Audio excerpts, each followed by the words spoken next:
Así es. Habitualmente, bueno, para que nosotros veamos una complicación crónica microvascular, y la nefropatía empieza desde la microalbuminuria o la hiperfiltración, habitualmente más de 8 años. O sea, es el tiempo, o sea, dices, bueno, una persona que se checa de manera rutinaria, tiene sus estudios y sabes cuándo esa persona desarrolló diabetes. A partir de ahí, más o menos 8 años para que desarrolle una complicación.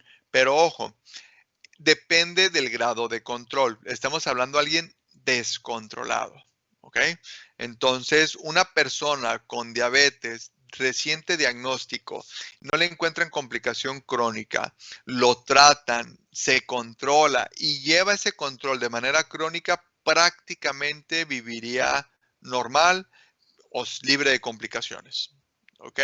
Entonces, depende mucho del grado de control, porque hay pacientes que dicen, sí, sí me tomo el medicamento. Y yo les pregunto, oye, ¿qué medicamento usa? Tanto, ¿y cómo está su azúcar? No, pues no sé, pero me siento bien y me tomo el medicamento. Sí, pero se checa su azúcar. No, pues no, porque me siento bien. Ese es el peor error, creer que la ausencia de síntomas es hablar de control de diabetes y la realidad es que no. Entonces, eh, en concreto, más o menos 8 años, 10 años de descontrol de la enfermedad para tener una complicación. ¿Ok? Bueno, ¿ahí ven la presentación ya o no? No, No vemos las opciones de presentaciones. Ok. doctor, otra ¿Sí? pregunta. ¿Sí? Entonces, el primer signo clínico sería la glucosuria en un No, diabético. no.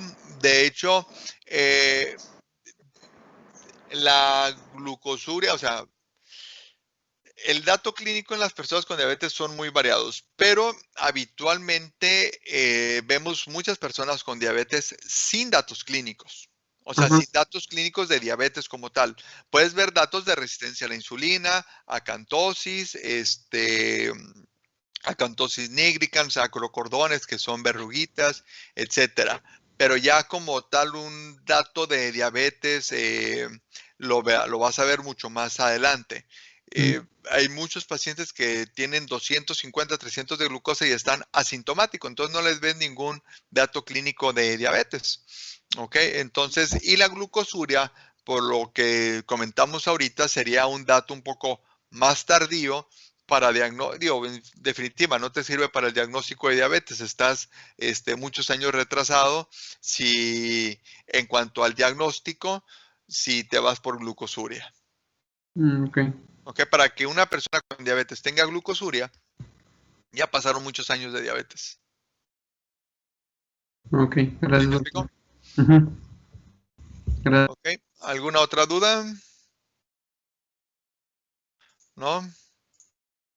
Sí, Entonces, doctor, tengo una sí. duda. En el artículo había visto que, por ejemplo, la lipotoxicidad Ajá. provocaba que hubiera una activación, o más bien una sobreestimulación de la fosfonilpiruvato carboxiquinasa, y Ujú, aparte otra enzima que se llama piruvato carboxilasa. ok.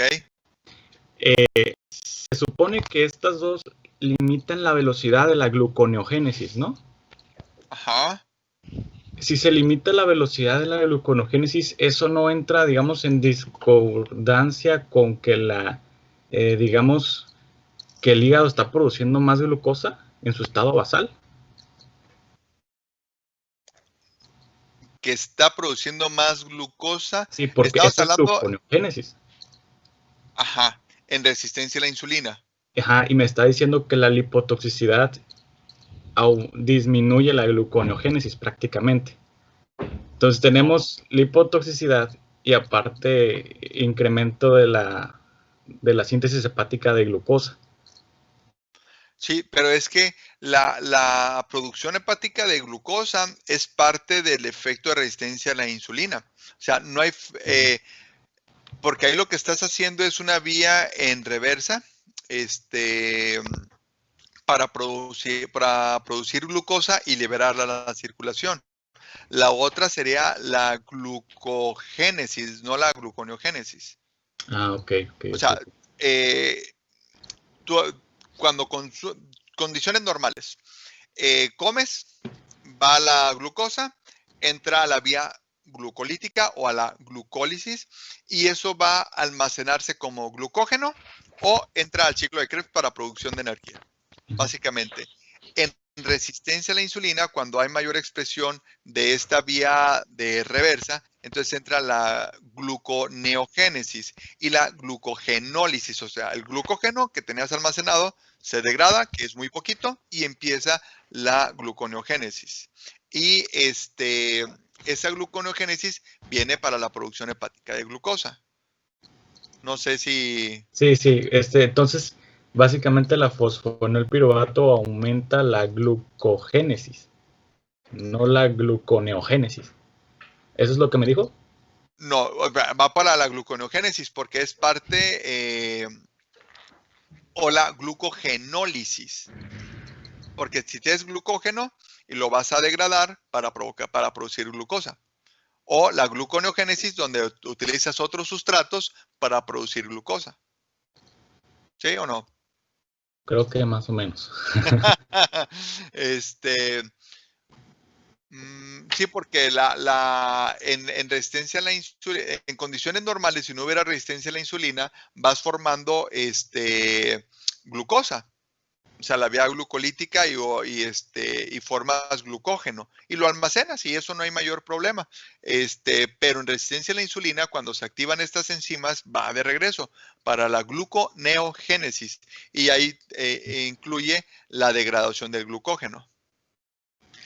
A lo mejor te confundiste porque glucólisis no significa gluconeogénesis. Glucólisis es hacia abajo la vía para almacenarla o para utilizarla como energía, la glucosa. Sí, va a ser eso, un error Digo, a lo mejor eso, y si no, si lo revisas bien, igual lo podemos revisar de nuevo, digo, si queda la duda todavía. Ok. Doctor, Sí, preguntarle algo a Sael. Es que creo que, no sé si te entendí mal, pero creo que entendiste como límite, como si esa enzima restringiera como el camino por esa vía, en lugar de como regularlo, ¿no? Sí, bueno, es que el artículo decía que se limita la velocidad, no regula. Pero Entonces, habla de igual es limitación, regula, ¿verdad? que es la limitación regulación o limitar, es va disminuida por o lo mismo. aumentada la expresión, ¿no? Entonces, si está aumentada la expresión, va a aumentar la producción de glucosa por esa vía, ¿no? O sea, a eso se refiere con limitación, no que la corte, ¿no?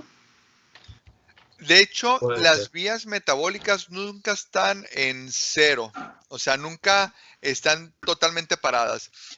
Hay regulación en cuanto a mayor o menor actividad y hay muchos reguladores. Energéticos, obviamente. Pero una vía metabólica prácticamente nunca está totalmente frenada. O sea, a menos que esté muerto, ¿no? Pero realmente, está frenada. No, o sea, su tasa de actividad puede estar muy baja, pero nunca está en cero. Así es, entonces, no es lo que le llaman limitación, lo podríamos traducir como una regulación en cuanto a la velocidad de acción. Muy bien, entonces, ahí sí ven la presentación. No. No, ¿Está cargando? a ver.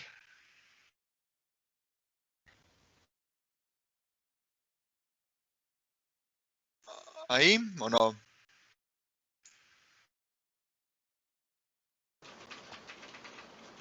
Vemos que está eligiendo la presentación, o sea, están todas sus presentaciones. Ok.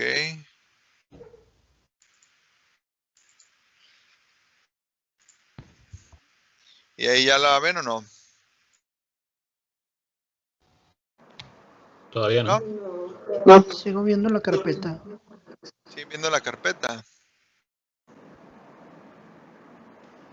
A ver, entonces. De plano no. Déjenme ir de nuevo acá.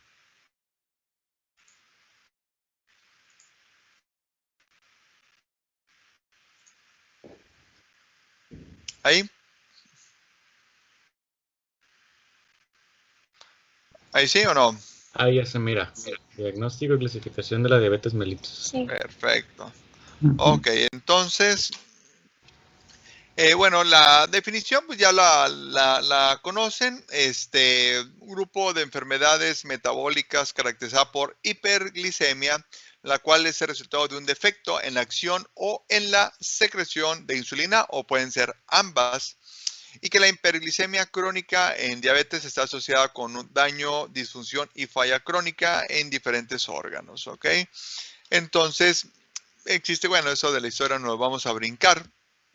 Históricamente han ido cambiando los criterios para hacer el diagnóstico de diabetes.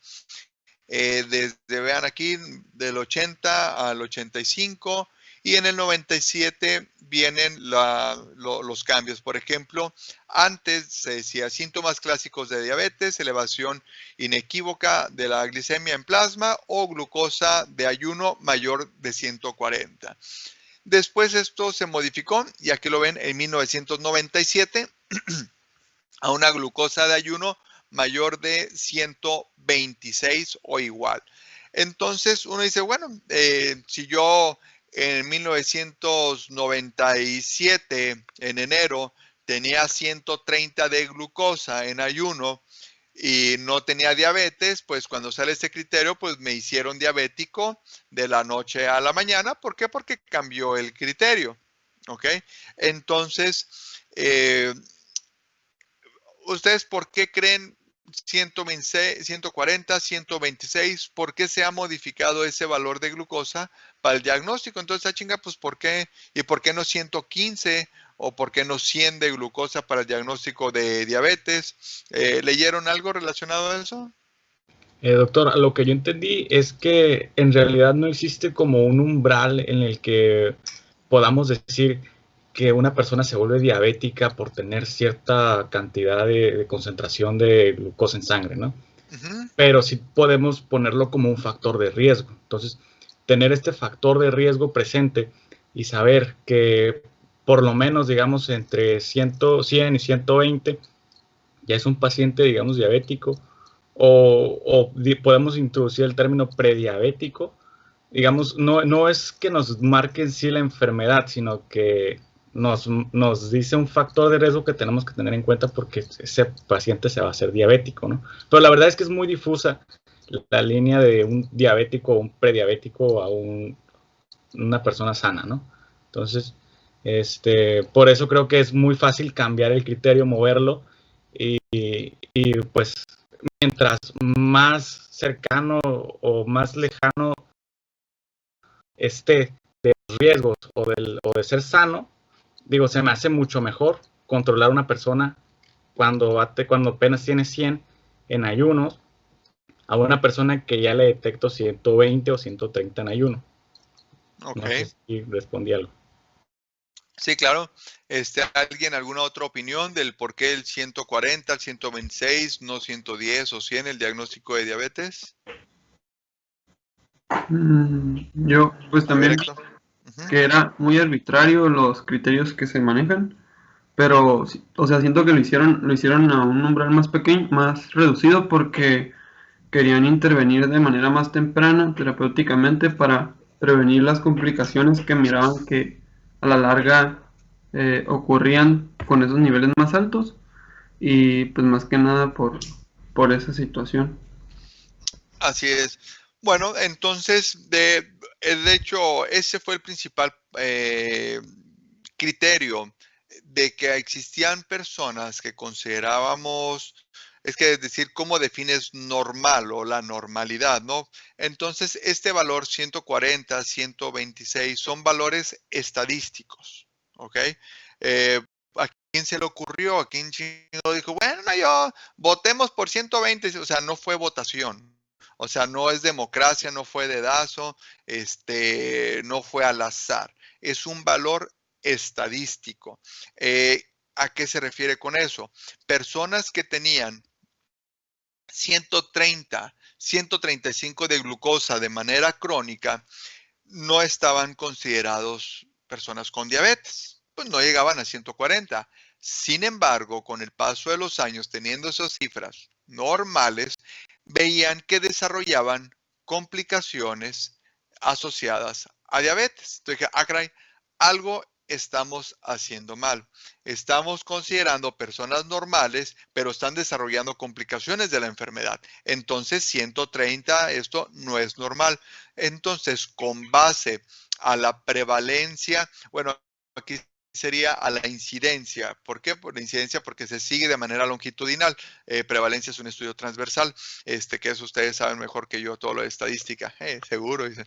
Entonces, entonces sería con base a la incidencia, se valoró esto y 126 fue el que dio el mejor rendimiento en cuanto a diagnóstico para prevenir las complicaciones. Y que quede claro, una persona con 118, 120 de glucosa de manera crónica también puede tener complicaciones asociadas a diabetes, pero su riesgo es mucho más bajo. ¿Ok? Entonces, 126 fue un valor estadístico, o sea, no muy diferente a algo objetivo. Ah, ¿cómo diagnosticas fractura? Ah, pues se dio un madrazo, tomó una radiografía y se ve el hueso roto, ahí está, no hay duda. Y 126, este valor, pues bueno, tú tienes que irlo moviendo de acuerdo a tus datos poblacionales. Entonces, eso fue lo principal.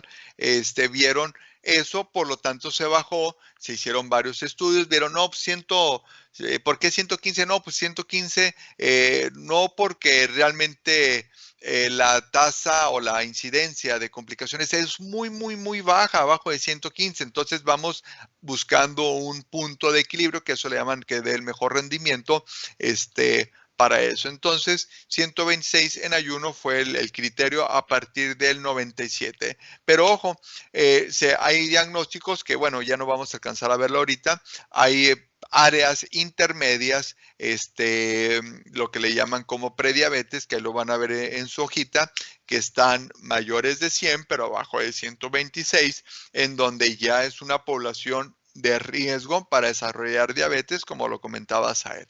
Pero bueno, entonces, yo creo que en la siguiente clase vamos ahí sí sería que el miércoles, a ver los puntos diagnósticos, los datos, los criterios diagnósticos, el 126, la curva de tolerancia a la hora a la glucosa, con cuánto se hace la curva, en qué momentos hago las determinaciones de glucosa, la hemoglobina glucosilada, para qué sirve la hemoglobina glucosilada, y muy importante buscar en nuestro medio, en nuestro México querido, qué problemas puede tener la medición de hemoglobina glucosilada o qué es lo que refieren ahí el artículo en cuanto a beneficios, ventajas y desventajas.